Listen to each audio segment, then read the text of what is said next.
Hi, I'm Tracy, a sales consultant with Dynasplint Systems. In this short video, we'll walk you through how to properly fit your Dynasplint device. Push forward, give yourself some relief, and then... Please remember this video is a guide.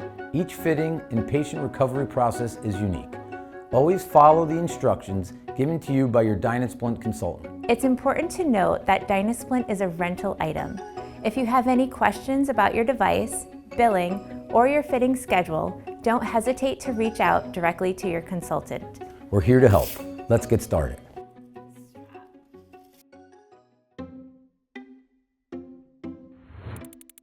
The shoulder Dynasplint.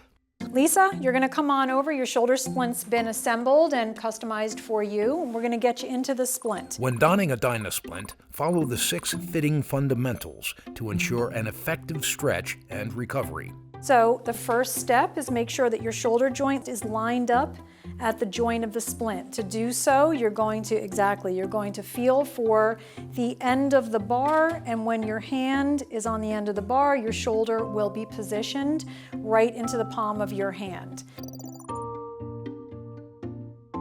We're going to also put a pillow under your head. Make sure it's nothing too thick or too firm, but just to give you a little support under the head. The shoulder Dynasplint should be used on a very firm surface with bent knees and a small pillow.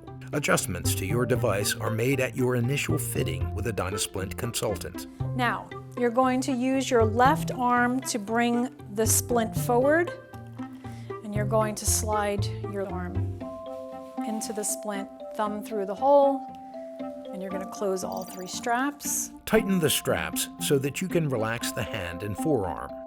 While stretching, avoid gripping the cuff as it leads to guarding, which blocks the shoulder stretch. Snug but comfortable. You want to make sure you have good support when you're going back.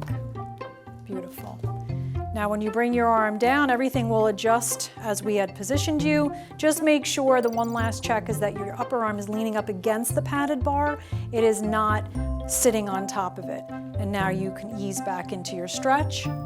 As you gain range of motion, gravity will naturally increase the intensity of your stretch. And then you're going to follow your instructions on how frequent and how long to wear the Dynasplint based on your sales consultant recommendation.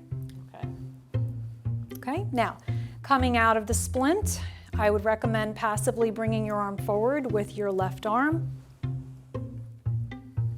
and then unstrapping your straps.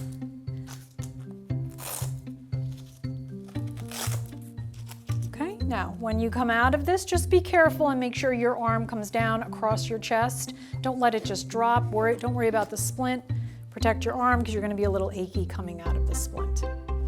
Okay, and then you can sit up and your session is complete. That wraps up your fitting overview for your Dynasplint system. As you continue wearing your splint, remember to track your daily progress and reference your Dynasplint program booklet. It's there to help guide you and keep your recovery on track. Slight discomfort when removing the Dynasplint is normal. However, if that discomfort lasts more than 30 minutes, please reach out to your Dynasplint consultant. If you have any questions about your fit, schedule, or rental details, we're here to help. Your consultant is your best resource throughout this process. Thanks for watching, and we're wishing you all the best in your recovery.